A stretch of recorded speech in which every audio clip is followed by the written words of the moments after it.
outside garden, got nice and comfy, so that we can read chapter 4 of Matilda. Chapter 4 is called The Ghost.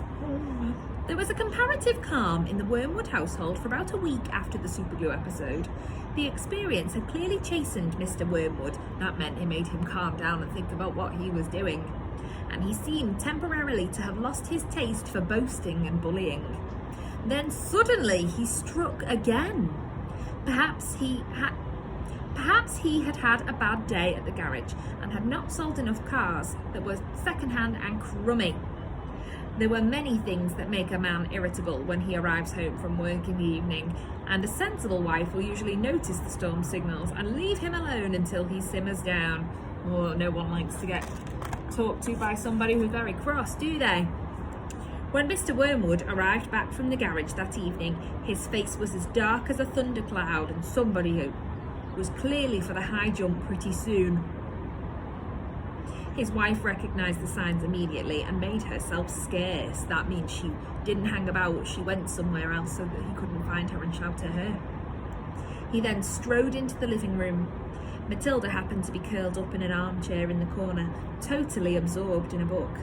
Mr. Wormwood switched on the television. The screen lit up. The programme blared. Mr. Wormwood glared at Matilda. She hadn't moved. She had somehow trained herself by now to block her ears to the ghastly sound of that dreaded box. She kept right on reading, and for some reason this infuriated her father.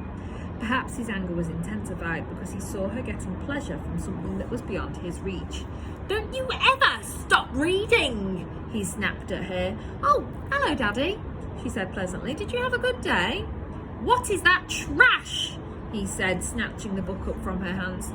"It isn't trash, Daddy. It's lovely. It's called The Red Pony. It's by John Steinbeck. He's an American writer. Why don't you try it? You'll love it." "Filth," Mr. Wormwood said. "If it's by an American author, it's bound to be filth. That's all they write about." "Oh, no, Daddy. It's beautiful. Honestly, it is. It's about—" "I don't want to know what it's about," Mr. Wormwood barked. "I'm fed up with your reading anyway. Go and find yourself something useful to do." With frightening suddenness, he now began ripping the pages out of the book in handfuls and throwing them in the waste paper basket. That's another word for bin, waste paper basket. Look at that. That's dreadful. Matilda froze in horror. The father kept going. There seemed little doubt that the man felt some kind of jealousy. How dare she, he seemed to be saying with each rip of a page. How dare she enjoy books when he couldn't? How dare she? That's a library book, Matilda cried. "It doesn't belong to me. I have to return it to Mrs. Phelps." "Then you'll have to buy her another one, won't you?" the father said, still tearing out the pages. "You'll have to save your pocket money until there's enough in the kitty to buy a new one for your precious Mrs. Phelps, won't you?" And with that, he dropped the now empty covers of the book into the basket and marched out of the room, leaving the telly blaring. Well, that's very sad. I really hope that Matilda gets a cuddle sometime soon. I'd want to give her a cuddle and make her feel better if that was happening to her. Most children in Matilda's place would have burst into floods of tears.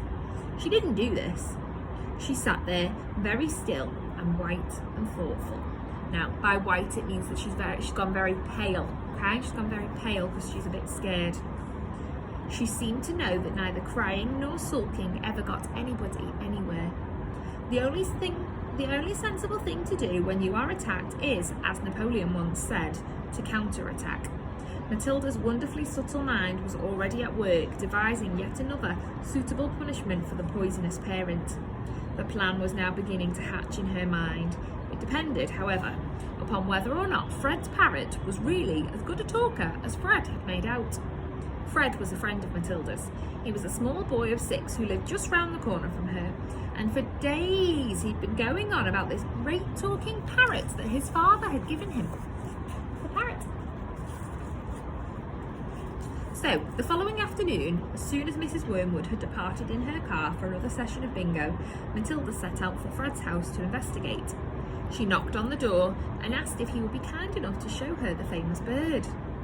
Fred was delighted and led her up to his bedroom, where a truly magnificent blue and yellow parrot sat in a tall cage.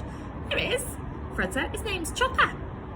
Make it talk, Matilda said. You can't make it talk, Fred said. You have to be patient. It'll talk when it feels like it. They hung around, waiting. Suddenly, the parrot said, hello, hello, hello.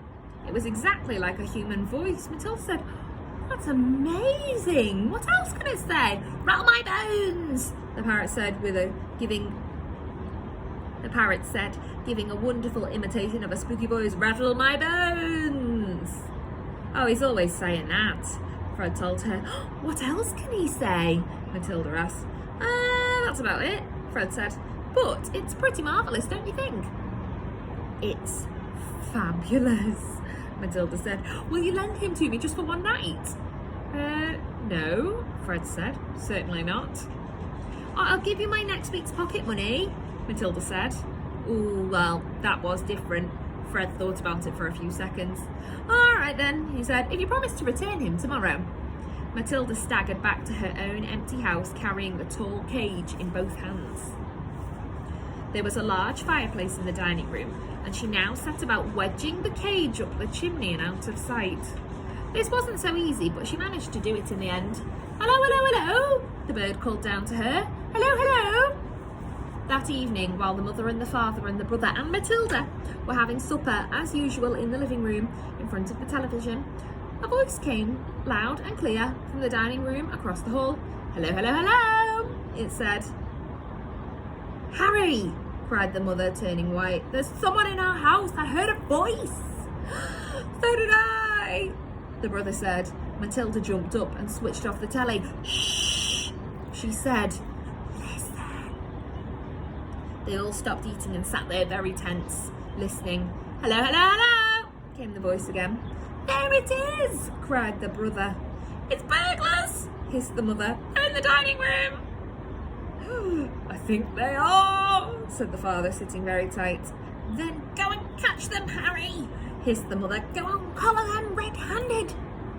The father didn't move. He seemed in no hurry to dash off and be a hero. His face had turned rather grey. Get on with it, hissed the mother. They're probably after the silver. The husband wiped his lips nervously with his napkin. Well, why don't we all go together, he said. Come on then, the brother said. Come on, Mum. Oh, they're definitely in the dining room, Matilda whispered. I'm sure they are. The mother grabbed a poker from the fireplace. The father took a golf club that was standing in the corner. The brother seized a table lamp, ripping the plug out of its socket, and Matilda took the knife she'd been eating with. All four of them crept towards the dining room door, the father keeping well behind the others. Hello, hello, hello, the voice said again. Come on, Matilda cried, and she burst into the room, brandishing her knife. Stick 'em up, she yelled. We've caught you. The others followed her, waving their weapons. Then they stopped. They stared around the room. There was no one there. There's no one here, the father said, greatly relieved. I heard him, Harry, the mother shrieked, still quaking. I distinctly heard his voice, and so did you. I'm certain I heard him, Matilda cried. He's in here somewhere. She began searching behind the sofa and behind the curtains. Then came the voice again, softly and spooky this time. Rattle my bones, it said. Rattle my bones. They all jumped, including Matilda, who was a pretty good actress. They all stared around the room, but there was no one there. It's a ghost, Matilda said. Oh, heaven help us, the mother cried, clutching her husband around his neck.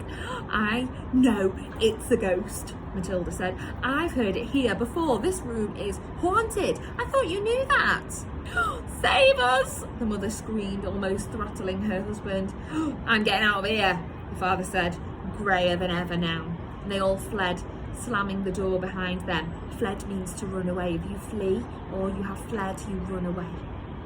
The next afternoon, Matilda managed to get a rather sooty and grumpy parrot down from the chimney and out of her house without being seen. She carried it through the back door and ran with it all the way to Fred's house. Did it behave itself? Fred asked her. Oh, we had a lovely time with it. Matilda said, my parents adored it.